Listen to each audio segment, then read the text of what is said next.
మా వాళ్ళంతా మాకెన్నతో మా అక్క తన తమ్ముడు ఒక్కతే ఆడబడ్డ తను మాకు కాపురం నిలబడాలని ఎన్నో బాధలు పడ్డది. మాతో పాటు నేను స్వయంగా ఇప్పుడు ఆమె కోసమే నేను చూసుకుంటున్నా.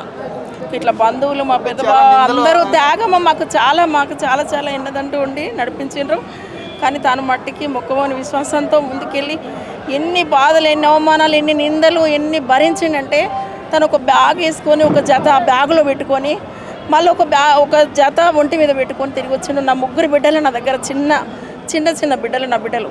అప్పుడు నాకేం లేదు, నా దగ్గర ఏం లేదు, అయినా నా మీద వదిలిపెట్టి ఎక్కడ పెడితే అక్కడ ఉండి చాలా కష్టాలు పడ్డా అందరు కూడా మాకు ఏదంటే అది ఆదుకొని ముందుకు నడిపించారు. చాలా చాలా సంతోషంగా ఉన్నది. మేము అసలు సంతోషం ఇచ్చిండు దేవుడు. తన కష్టాలు, పాదయాత్రలు, సైకిల్ యాత్రలు, రథయాత్రలు, ఆమరణ నిరాహార దీక్షలు, రథయాత్రలు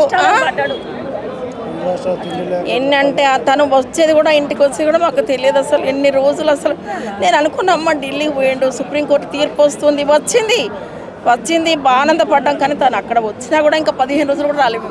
ఇంకా దానికి కూడా నాకు అసలు అది ఇప్పటికే అవుతుందన్న నమ్మకం ఉన్నది. ఎట్లా అంటే ఉన్నది అప్పుడు కూడా ఎన్ని రోజులు ఉండి ఇప్పుడే చూడటం మేము తనను.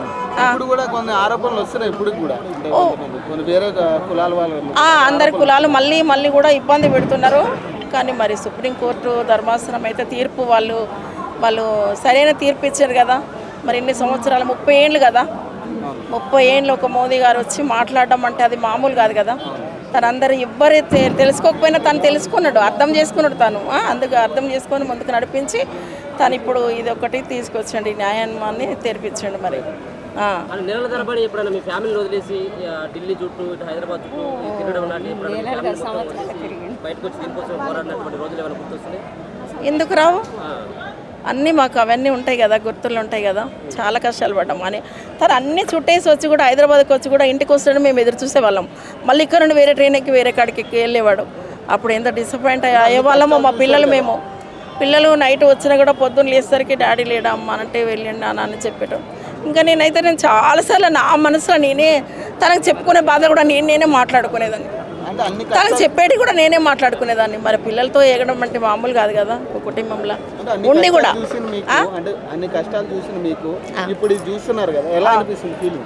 చాలా ఆనందం ఉన్నది, చాలా సంతోషం ఉన్నది, చాలా సంతోషం ఉన్నది. కానీ ఇంకా బాధలు ఇంకా పెంచుతున్నారు ఇంకా జనాలు. ఇది రెండోసారి కదా మనకి ఇవ్వడం. అప్పుడు ఇచ్చారు, అప్పుడు అట్లా చేస్తారు, ఇప్పుడు కూడా ఏదో చేద్దామని చేస్తాను. కానీ న్యాయమైన తీర్పు తీర్చాడు కదా దేవుడు. అని వాళ్ళు అర్థం చేసుకోవాలి. ఇంకా అన్ని న్యాయమే చేస్తాడు ఆయన. అన్యాయం ఒకరికి కావాలని ఎప్పుడు అనలేదు కదా. ఏ రాజకీయ నాయకులైనా ఎవరినైనా ఆయన వదిలిపెట్టకుండా అడిగిండు కదా ఏది. కానీ మరి ఎందుకు తన మీద ఇంతగానో మళ్ళీ ఇప్పుడు అయినాక కూడా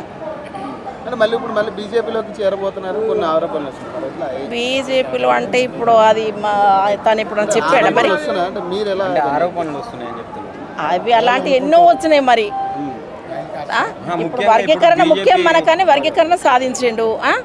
ఇంకా అది మనకు అదైతే తెలియదు, మనకి ఏం చెప్పలేదు, మనకు అట్లాంటి ఏం లేవు మనకి.